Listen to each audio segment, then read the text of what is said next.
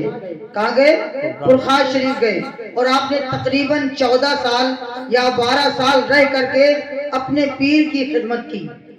آپ کے پیر کا نام ہے حضور سیدنا اصحاب ملت اصحاب علی عرف سیدنا دیدار صفی شاہ رحمۃ اللہ علیہ۔ آپ ان سے بے پناہ محبت کرتے، جب کوئی ذکر کرتا، اور محبت کا یہ تقاضا ہے۔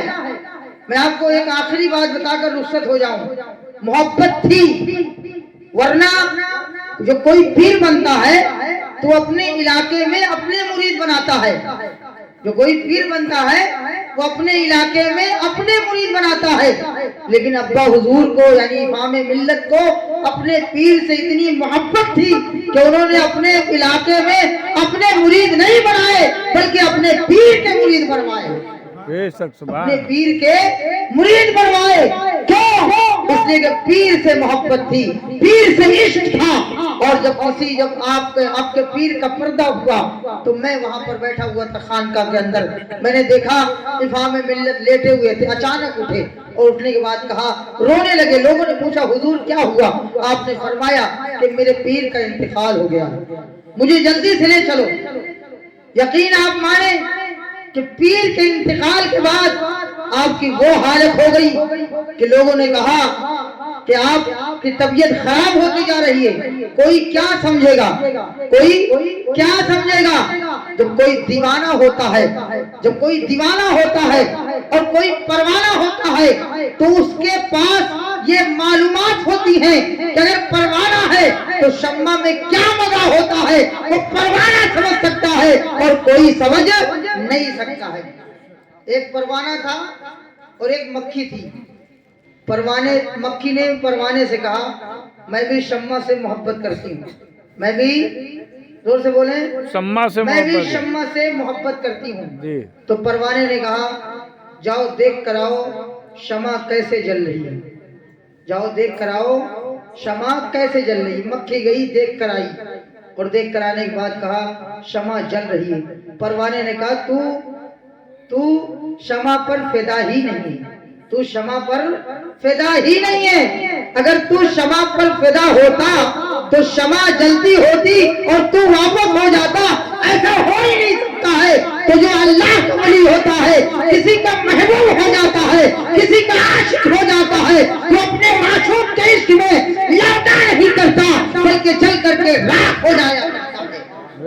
اور یہی بزرگوں کی علامت ہوتی ہے کہ جب وہ اپنے محبوب سے محبت کرتے ہیں تو بے پناہ محبت کرتے ہیں، جیسا کہ سیدنا صدیق اکبر رضی اللہ تعالیٰ عنہ نے حضور سے محبت کی تو صاحب نے بارہا کہا اے ابو بکر صدیق اپنے پاؤں کو ہٹا لے، لیکن محبت کا تقاضا یہ تھا جان جائے تو جائے لیکن صدیق تیرا پیر ہٹ نہیں سکتا ہے۔ تو جب کوئی ایسی محبت کرتا ہے تو پھر اسے اللہ بقا کی زندگی عطا فرماتا ہے۔ امام ملت نے ہمیں اور آپ کو سوارا اور خانقاہ افہامیہ میں ایک عظیم الشان عرس مبارک منانے کے لیے ہمیں سکھایا کہ ہم اسرار ملت کا عرس منائیں اور اسرار ملت کا ہم عرس منا رہے ہیں۔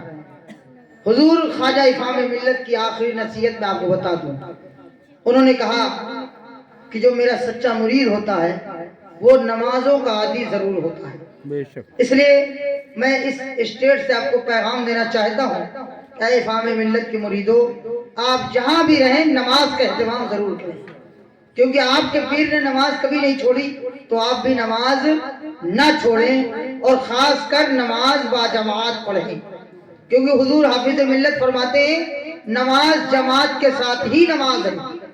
اگر آپ جماعت کے ساتھ نماز نہیں پڑھتے ہیں تو آپ کو صرف ایک نماز کا ثواب ملے گا، لیکن اگر آپ جماعت کے ساتھ نماز پڑھیں گے تو اللہ رب العزت آپ کو 21 نمازوں کا ثواب عطا فرمائے۔